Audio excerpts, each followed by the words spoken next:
अस्सलाम वालेकुम। इलेक्शन से पहले हम सब ये बात करते थे कि क्या नई हुकूमत इंडिया के साथ अपने ताल्लुकात बेहतर बनाएगी? क्योंकि पाकिस्तान को इंडिया की ज़रूरत है, ट्रेड के हवाले से, फाइनेंशियल सपोर्ट के हवाले से और इकोनॉमिक डेवलपमेंट के हवाले से। इसमें कोई शक नहीं है कि इंडिया बहुत तरक्की कर गया है और अगर हमारे ताल्लुकात इंडिया के साथ बेहतर होते हैं, मुआशी ताल्लुकात, तो पाकिस्तान में मजमूई तौर पर, ख़ास तौर पर महँगाई के हवाले से उसको काबू करने के हवाले से बहुत मदद मिल सकती है।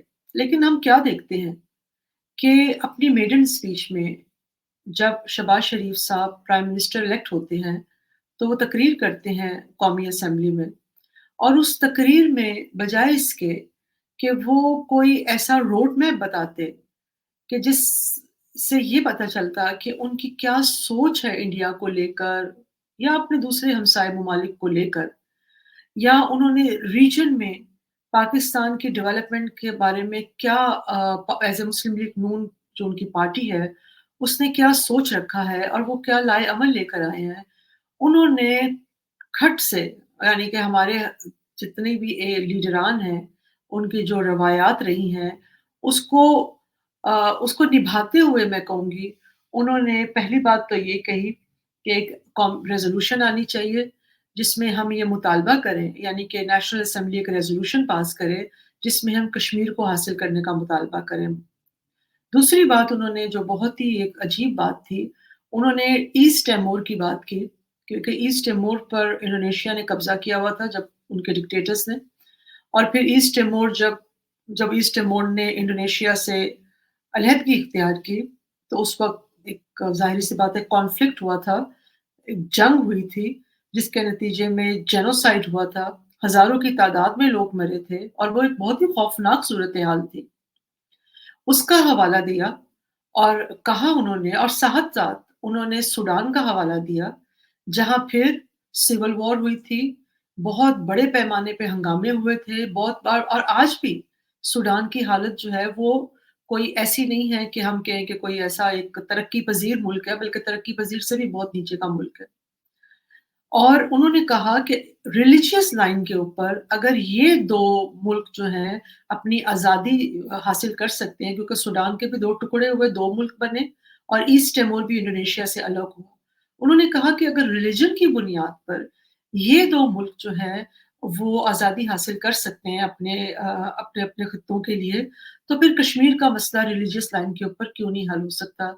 ये इतना ही ये बात इतनी ही गलत है जितनी कि कोई ये सुबह उठ कर कहे कि जी जो सूरज है ना वो मगरिब से रोज़ तुलू होता है और वो मशरिक में मग़रूब होता है।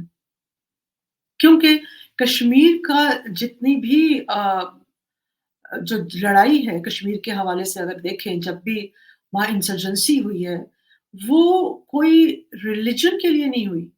उसका दूर-दूर तक मज़हब से कोई ताल्लुक नहीं है। वो बेसिकली एक टेरिटोरियल एक जंग या उसको जो भी आप कह लें एक इंसर्जेंसी है, वो एक ज़मीन के खित्ते के लिए है जिसको कश्मीरी कहते हैं, कि जी ये हमारा एक इंडिजिनस एक खित्ता है, जहाँ हमारा एक कल्चर है, जहाँ हमारी कुछ रवायात हैं और जहाँ हज़ारों साल से हमारे आबा-ओ-अजदाद जो है, वो इस खित्ते के ऊपर वो यहाँ रहते आए हैं और ये खित्ता जो है वो कश्मीरियों का है। सादा से लफ्ज़ों में मैं आपको बात कहूँ। लेकिन उसको जो ब रिलिजियस टोन दी, रिलिजियस रंग दिया, मज़हब उसके अंदर जो दाख़िल किया, वो बदकिस्मती से पाकिस्तान की ये हमाकत थी। मैं खुद जितने भी हम कश्मीरियों से मिले हैं, चाहे वो हमारी तरफ का कश्मीर हो, यानी कि आज़ाद कश्मीर या जम्मू कश्मीर के कश्मीरी हों, उन सब ने उनका अगर पाकिस्तान से कोई गिला है, तो वो ये एक ही है कि आपने कश्मीर के कॉज़ को सबसे ज़्यादा नुकसान उसमें मज़हब को दाख़िल करके किया और इसमें कोई शक नहीं है। क्योंकि वो टेरिटोरियल मसला था, वो टेरिटोरियल कॉन्फ्लिक्ट था। उसका तो मज़हब से कोई ताल्लुक ही नहीं था, लेकिन हमने उसको एक मज़हबी रंग देकर और उसको अपनी एक मज़हब का एक हिस्सा बना कर के पता नहीं, और फिर हमने इतने शहीद उसके उसके कश्मीर के वतन से पैदा किए। मैं पाकिस्तान में की एक जमात है, जमात इस्लामी, उसमें से एक विंग निकाला गया था तहरीक-ए-इस्लामी का, और वो ज़्यादातर उसमें ख़वातीन का होल्ड है उस तहरीक में, अभी भी वो कायम है। मैं बेशतर ख़वातीन को उस तहरीक की जानती हूँ, जिन्होंने अपने जवान बेटे कश्मीर के ऊपर जो है वो कुर्बान कर दिए। शहीद हुए, एक-एक घर से 2-2 बेटे, 3-3 बेटे शहीद हुए। और वो जितने भी बच्चे थे, उनकी जो इंडोक्ट्रिनेशन हुई है, जिस तरह से उनकी ब्रेन वॉशिंग की गई थी, जिस तरह से उन ख़वातीन को तैयार किया गया कि वो अपने बच्चों को जो है, वो इस जंग में झोंकें, इस इंसर्जेंसी में झोंकें, उसके पीछे जो सारा का सारा नैरेटिव था, वो मज़हब का नैरेटिव था। और वो कि भई आपने पता नहीं, कोई इस्लामी मुल्क है, इस्लामी मुल्क का कोई खित्ता है जिसको आपने काफ़िरों से आज़ाद करवाना है, और जब ये आज़ाद हो जाएगा तो पता नहीं कौन-सी जन्नत जो है वो हमारा इंतज़ार कर रही होगी। ऐसा तो ना तो किसी कश्मीरी ने इस लिहाज़ से कभी सोचा था, और ना ही कश्मीर का जो हासिल करने का नैरेटिव है, उसके पीछे कोई ऐसी थ्योरी कार फ़रमा है। It was A purely territorial issue, जिसको कि मज़हब का रंग देकर, और अफ़सोस से कहना पड़ता है कि शहबाज़ शरीफ़ साहब ने, जो कि इतने मंझे हुए सियासतदान हैं, जिनकी पार्टी जो है वो इंडिया और हिंदुस्तान के हवाले से एक ब्रॉड माइंड रखती है, और उनके दिल भी बहुत खुले हुए हैं। उन्होंने ये बात की, जो कि उनका नैरेटिव नहीं है। ये नैरेटिव तो हम ये कह सकते हैं कि पाकिस्तान के इदारों का नैरेटिव है।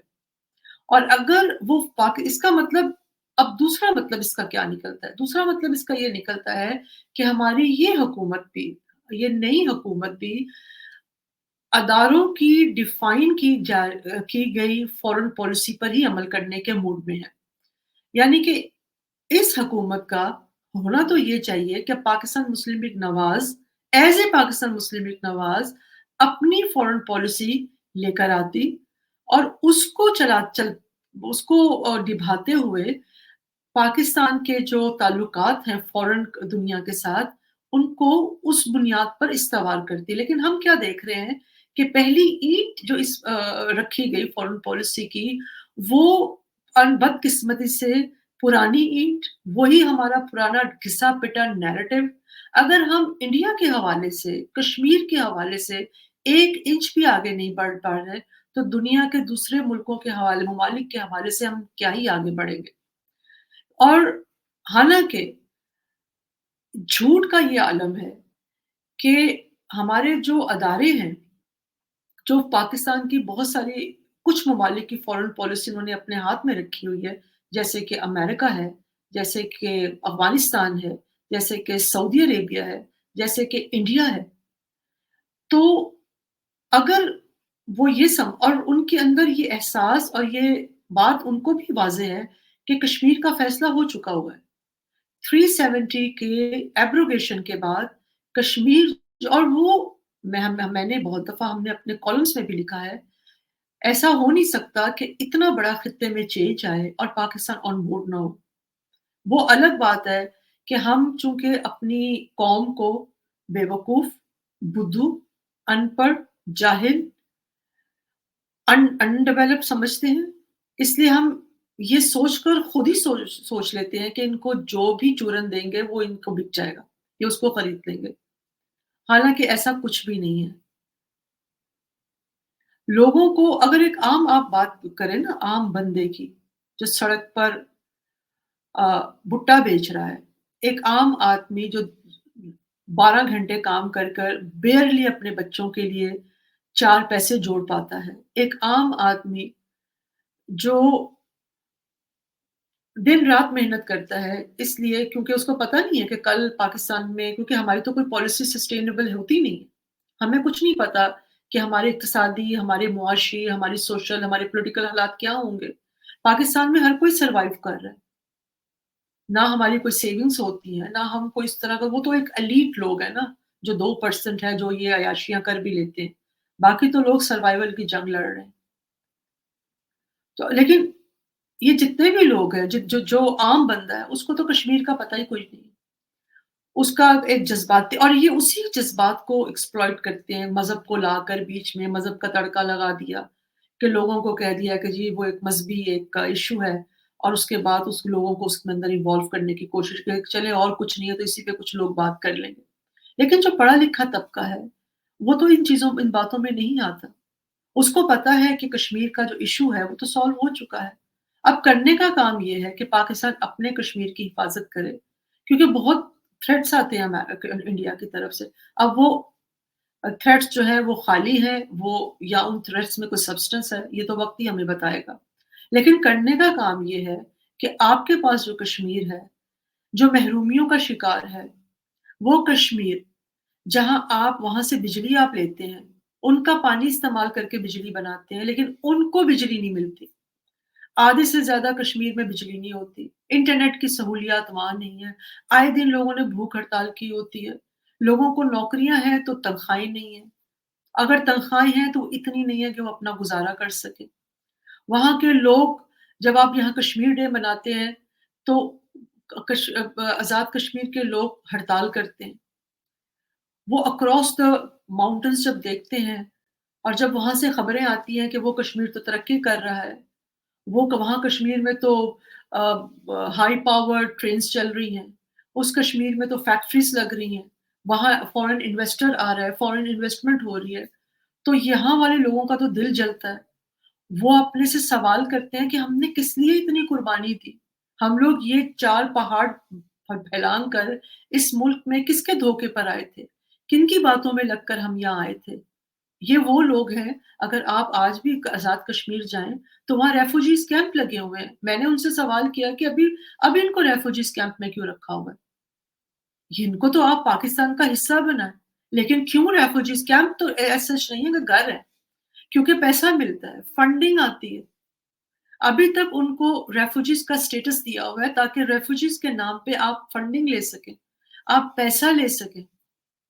अब वो पैसा उन पर लगता है या नहीं लगता ये आप और मैं सब जानते हैं कि उनकी क्या सिचुएशन होगी। वहाँ उन लोगों से उनका जो हुनर है, बहुत सारी एनजीओज़ हैं जो वहाँ जाकर उनसे कढ़ाइयाँ करवा कर, इस तरह की मीनाकारी उनके हुनर को इस्तेमाल कर कर, वहाँ से सामान बनाकर, हैंडीक्राफ्ट का बहुत सारा शहरों में आकर यहाँ सेंट्रल पंजाब वगैरह में बेचते हैं, जो कि लाखों रुपए का बिकता है। लेकिन वहाँ के हालात जो है आप जाकर देखें महरूमियाँ हैं। तो हम ये कौन-सी फ़ॉरेन पॉलिसी है? किसको हम बेवकूफ़ बनाने की कोशिश कर रहे हैं कश्मीर के हवाले से? तो कश्मीर का मसले को तो ना पाकिस्तान ने खुद ख़राब किया, कश्मीर के इश्यू को पाकिस्तान ने खुद धक्का दिया, ताकि वो किसी जोगा भी ना ले। कश्मीर के इश्यू को पाकिस्तान ने इस्तेमाल करके दुनिया भर से क्योंकि इंडिया को हमने अपना एक मस्नूई दुश्मन बनाया, दुश्मन दिखाया और इस सारे प्रोसेस में आपने पूरे मुल्क एक तरफ आपने अफ़गानिस्तान को खड़ा किया, एक तरफ आपने कश्मीर को खड़ा किया और बीच में आपने सारी पाकिस्तान की जो कौम है, उसको बीच के रख दिया। उसका मलिया-मेट कर दिया, उसका खाना खराब कर दिया। जो अक्लमंद लोग थे, वो तो चले गए यहाँ से और जो लोग रह गए हैं, उनको अगर आप ये समझ रहे हैं कि अफ़गानिस्तान और कश्मीर का नाम लेकर आप दोबारा बेवकूफ़ बना सकते हैं, तो ऐसा मुमकिन नहीं है क्योंकि वो तो वैसे पहले से बेवकूफ़ बने हुए हैं आप लोगों की पॉलिसीज़ के हाथों। लेकिन ना तो लोगों को कश्मीर का पता है और ना वो इसमें इंटरेस्टेड हैं। लेकिन दुनिया के सामने जो जग हँसाई हो रही है हमारी, इस किस्म की फ़ॉरेन पॉलिसी जो हम अपनी वाज़ा कर बताने की कोशिश करते हैं, हालाँकि होना तो ये चाहिए था, हम तो ये सुनते आए थे कि पाकिस्तान ने ये फ़ैसला किया है कि 20 साल तक इसको हम स्टोरेज में कर रखेंगे, हम इस पे बात ही नहीं करेंगे। हम इसको एक प्रैग्मैटिकली इसको हैंडल करेंगे। लेकिन हम क्या देखते हैं कि हमारी तो तरजीहात ही कुछ और है। तो ये जो बीज हमने बोया है, इससे पाकिस्तान और इंडिया के रिलेशनशिप में बेहतरी तो बिल्कुल नहीं आने वाली और कैसे आएगी? उसका आप देखें पहली रिफ्लेक्शन क्या है? हम सब बात कर रहे हैं कि नरेंद्र मोदी ने जो अ, ट्वीट के ज़रिए कांग्रेचुलेट किया है पाकिस्तानी प्राइम मिनिस्टर को, वन लाइनर है और उस वन लाइनर में कुछ भी नहीं है। ना कोई एक्जिस्टिंग रिलेशनशिप का ज़िक्र है, ना कोई फ्यूचर रिलेशनशिप का ज़िक्र है। और दूसरा आप जब बात करते हैं ईस्ट तिमोर की, आप बात करते हैं सूडान की, जहाँ एक तवील जंग के बाद वो तमाम मामलात सुलझे थे। जो कि अभी भी सुलझे हुए नहीं है सूडान में। आपके पास हमारे पास इतना पैसा है कि हम इस किस्म की जंग लड़ सकें किसी के साथ? उसी तकरीर में शहबाज शरीफ साहब ने कहा है कि हमारे जर्नैलों से लेकर हमारे ऑफ़िस बॉय तक की जो तनख्वाहें हैं, वो माँगे हुए पैसे से हम देते हैं। जो हमारा डेट है, हम उनसे तनख्वाहें देते हैं, हमारे पार्लियामेंट हाउस उनसे चलते हैं, हमारा जीएचक्यू उनसे चलता है। तो जब हमारे पास इन चीज़ों के लिए पैसे नहीं हैं, तो इतनी-इतनी बड़ी जंगें लड़ने के लिए हमारे पास पैसे आएँगे? 4 दिन में हम ठुस होकर बैठ जाएँगे। फिर हम कहते हैं जी हम 300 साल इंडिया के साथ जंग लड़ सकते हैं। हमारे जो हुक्मरान हैं, वो या तो कुछ सोचने समझने से कासिर हैं या उनको पता है कि हम एक डमी हैं। बस हमने आए हैं, हमें जो लिखा हुआ पीछे से दे दिया है। वो कहते हैं ना उनका जो स्पीच राइटर है, जो पता नहीं कहाँ पिंडी में किधर किस जगह पर बैठा हुआ है, उसने जो लिख कर दे दिया बस वो आए और उन्होंने पढ़ दिया। तो इस तरह तो मुल्क तो नहीं चला करते। पता नहीं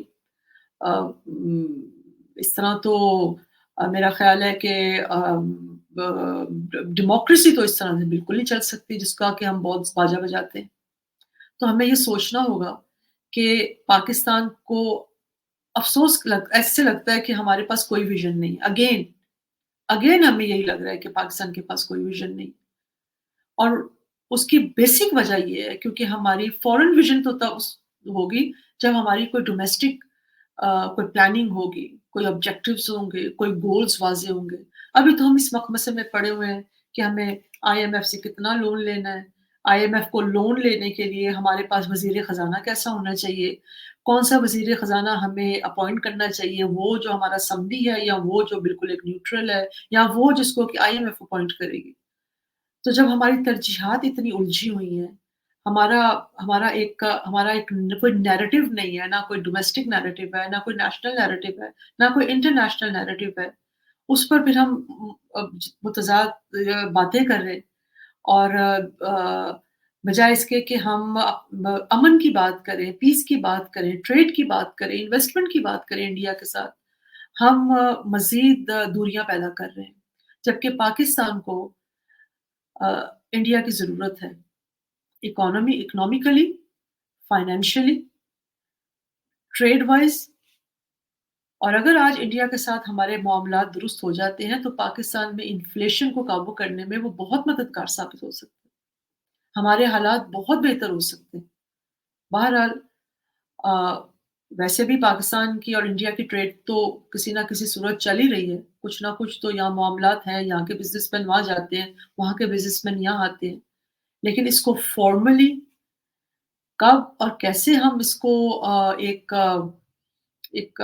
वो कहते हैं ना कि एक मॉडल इसका बना सकते हैं उसकी तरफ तो हमने कोई कदम नहीं उठाया। तो मैं तो सिर्फ़ ये कहूँगी कि फ़ॉरेन पॉलिसी के वैसे तो सारी तकरीर ही बहुत बुझी हुई थी, लेकिन फ़ॉरेन पॉलिसी के हवाले से और ख़ास तौर पे इंडिया के साथ हमारी रिलेशनशिप के हवाले से भी शहबाज़ शरीफ़ साहब ने बहुत मायूस किया। इसी के साथ thank you very much for hearing me out. अगर आपको मेरी बातें, मेरा वीलॉग पसंद आए तो काइंडली प्लीज़ मेरे चैनल को सब्सक्राइब करें, शेयर करें, लाइक करें, बेल आइकन दबाएँ ताकि आपको नई वीडियोज़ जो है अ, उसके बारे में पता चले और thank you very much for watching until we meet next time. अस्सलाम वालेकुम।